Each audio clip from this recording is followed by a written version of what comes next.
All right, Jesse on Fire, welcome back to the channel. Now, I am going to give you guys, this is a serious video actually, because, not because anybody's going to listen to me, that it's going to make any difference, but this is just, I mean, I kind of talk about, on Jesse on Fire, when I'm talking about fights, MMA, etc., just something that I love, and I love to follow, and I love the narratives, etc. Issues that I, like, deeply kind of care about, where I kind of am throwing passion on it, because they're things that I really, really like, you know, like issues that kind of hit in a different category, those generally go on Jesse on Everything, my other channel. But this is a rare moment where this is actually a very complex issue that I'm going to outline, and it has to do with Evander Holyfield potentially fighting Mike Tyson. So I'm going to do the thing that I do, okay? And I'm going to anticipate what's going to happen here, right? So here's where we're going, though. By the way, if you like the content, subscribe and ring the bell. I'm going to be pretty certain that you're not going to find anybody on the internet who's going to do a video like this. But by the way, I haven't said anything about this. My studio is being occupied during Thanksgiving, so I'll have my green screen and everything back soon. Anyway, okay, so we're going to talk about Evander Holyfield potentially fighting Mike Tyson, because I think that's where this is going to go. I just do. That's what I think is going to happen. And I've met Evander Holyfield. I've met his son, okay? And we spent not a small amount of time with them, like enough time for me to have a very valid assessment of his health and his and how ethical it would be to allow Mike Tyson to punch him in the face, even once, for money, okay? So here's the deal. Here's what I think is going to happen, and here's what I think is why, right? So Tyson and Roy Jones just did this showcase, and it was a wild success. Okay, I would imagine that they sold way more pay-per-views than they even anticipated. Okay, everyone watched that fight. Like, I mean, if you know, I have a big enough network that I have a pretty strong ability to poll the public. You know, and there are like certain people where if they order a fight, that means it did really well. You know, like if they, you know, and I'm not even going to say their names because I don't want them to know. Actually, I don't care. I have this guy, Keith, who's my buddy. If he orders a fight, generally that's an indication that it's a home run. Like that like he's just right there on the edge of fight fan versus not, where he's like, he represents Johnny Q Public. Okay. And Johnny Q Public is the difference between a $400,000 buy pay-per-view and $1 million, right? Like if he buys it, that means 1 million people bought it. Like he bought the Masvidal one against Usman, etc. He buys Conor McGregor ones, and he bought the Tyson one. So I would imagine, okay, and this is not just based on him. I know a lot of people that bought it. I would imagine they did a lot of pay-per-views. Okay, I would imagine they did a lot of pay-per-views, and then think about the response afterwards, right? Like people were incredibly complimentary of Tyson and Roy Jones across the board, right? Deservedly, right? Deservedly. Like they're 50s, like they're in their mid 50s. Okay, they're in their mid 50s. Okay, to understand that, like if you know, people are looking at this like they're watching. I mean, they're watching a professional boxing match, right? Like it's a pay-per-view with a main event, and it's a professional boxing match. People have certain expectations for that, right? Like, you know, inherent expectations of what a professional boxing match is supposed to look like. Okay, for it to even resemble a main event boxing match with two men that are in their mid 50s is wildly impressive. Wildly impressive. And Tyson looked like his old self in terms of how he moved. All of it, he was crisp. You know, like he's 56 now, or 54, but he clearly trained very hard for this fight and took it very, very seriously. You know, he's a little slower, but the crispness, the footwork, all of the things that made him great when he was young, that stuff was all there. Now, the young version of Tyson would have obliterated him, of course, because he's 20 years old, 22 years old. Like, there's just, Father Time is undefeated. But my point is, how is Tyson going to interpret what happened? And everyone is saying, wow, unbelievable, Tyson looked amazing, which he did for a 54-year-old man, right? But nonetheless, okay, the feedback is going to be very positive, and they probably made a fortune, right? They probably made a fortune. Like I said, I mean, dude, I wouldn't be surprised if they sold 750,000, 800,000 pay-per-views. okay, at 50 bucks a pop, okay? That's a lot of dough. There's a lot of dough to generate like that, right? I mean, so what do you do with that, okay? This is America. This is America. Okay, you figure out a way to generate millions of dollars, you do it again. That's what we do that's what we do in America, especially when what you're doing is just putting on a show. You don't have to build anything. You don't have to invent anything. It's completely replicatable. All you have to do is just put on the same show. These people loved it. Let's do it again. But guess what? Okay. Now, if you're really smart, you know that a lot of the compliments had to do with the fact that they're in their mid-50s, right? Like, so it's not like, wow, I want to see Tyson fight Tyson Fury. So in order to put on another show of this type and generate the same or larger attention, you have to have another big name. You have to have a big name, right? Okay, there's only one out there that makes sense, and that's Holyfield, right? Like, if you're going to do this again and you want to generate more attention, you got to do Holyfield. That's the only name. That's the only one that'll make sense, right? Unless you want to bring George Foreman out and like he's like 60 or something, but it's not the same. The biggest fight out there for Mike Tyson that makes sense is Evander Holyfield, okay? And what I'm telling you is there is a lot of ethical complexity there for me personally. So like, that's why I'm doing this video. I'm saying like this is a different type of video for me, because normally when I'm talking about fights, it's just all excitement, whatever. Okay, like this is going to hit on some pretty some deeper themes here. All right. So number one is this: Evander Holyfield can't remember what he was talking about 10 minutes into a conversation. His son has to remind him. Okay, like that's not a joke. We met his son. We met him. Like he is very, very, very mentally challenged now. Like I'm not, he's not like, but he is not well. Like he's actually very unwell. Okay.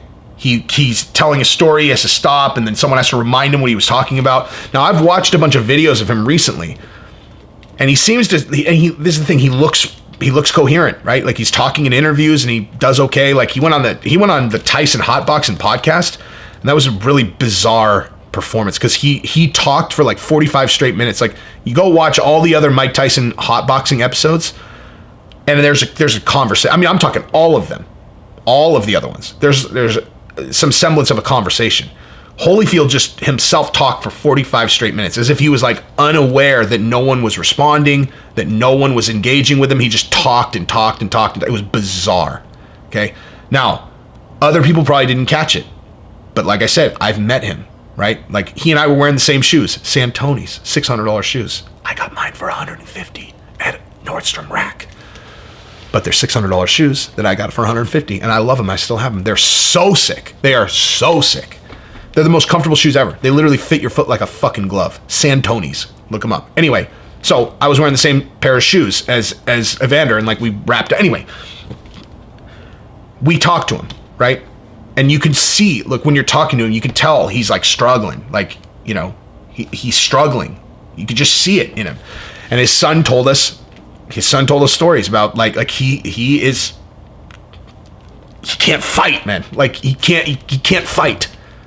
If health is the concern, if he gets hit in the head 10 times by Mike Tyson, okay, there's a serious threat of him now being more goldfish, where he can only remember 5 minutes at a time, or potentially not talking. I mean, like we're talking real damage now. He fought well past where his body could recover from these fights, period. Okay. Now everybody takes, you get in a fight, you get hit in the head a bunch, especially if you end up getting knocked out, or even if you don't, you leave a little bit of yourself in every single fight, period. Okay. Now, some people can recover a lot more. No one comes back 100%. No one. It just doesn't happen. You don't come back 100%. You might come back 99.9%, and then your skills keep advancing, and so you become a better fighter. But in terms of your health, no one comes back all the way. And when you are older, you get beat down to 70%, and then you recover back to, say, 96% this time, And the heavier that you got beat, and then the longer that you do it, like when you're 25, you get beat down to 70%, and then you come right back up to 99.9, right? When you're 31, get beat down to 70%, you come back to like 97%. Okay, when you're 39 and 40, get beat down to 70%, you come back to like 82%.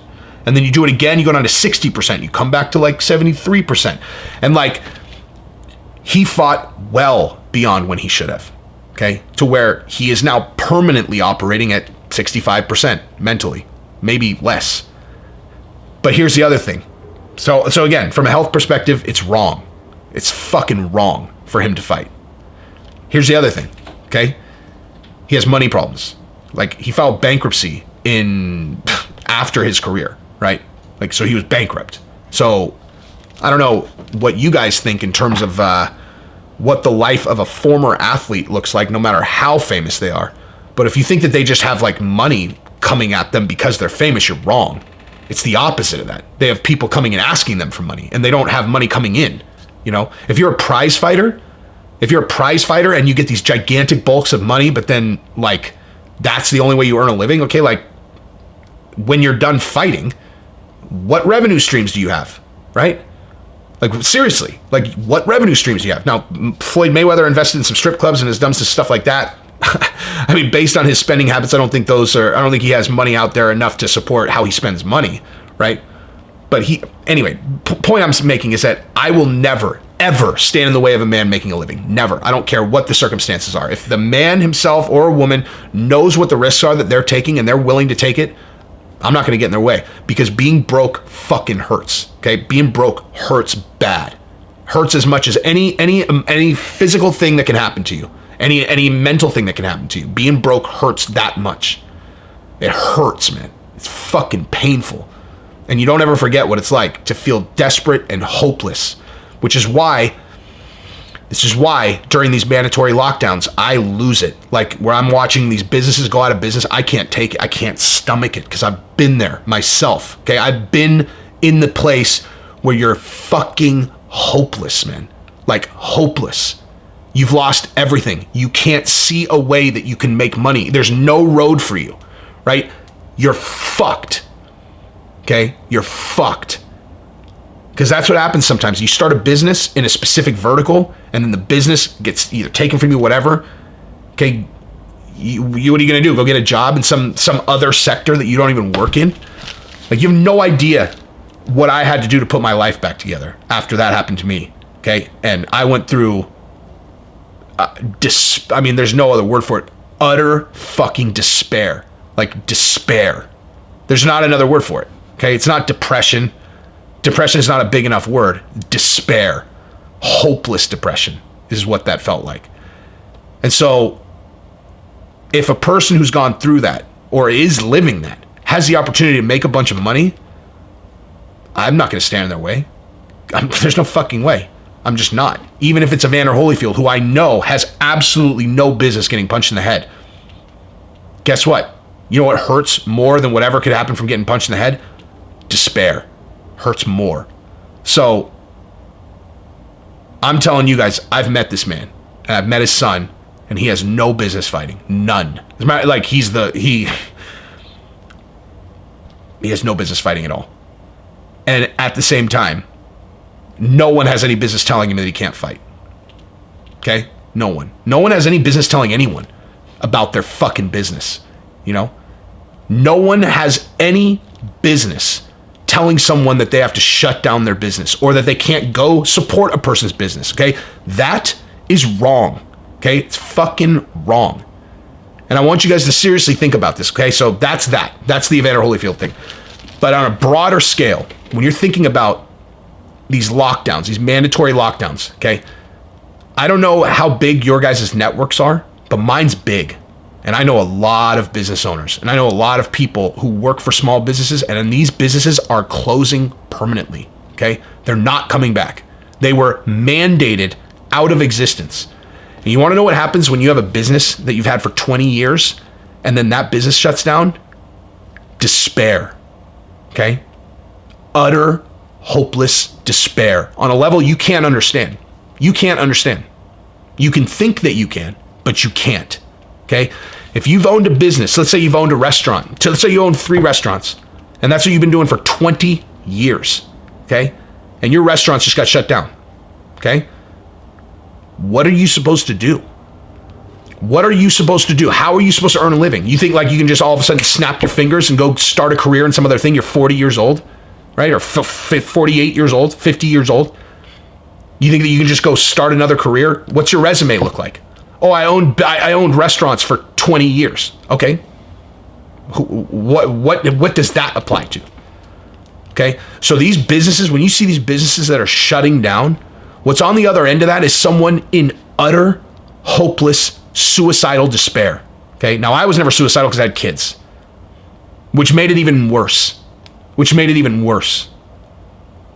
Trapped in utter, hopeless despair. I put my life back together because I'm a fucking resilient gangster.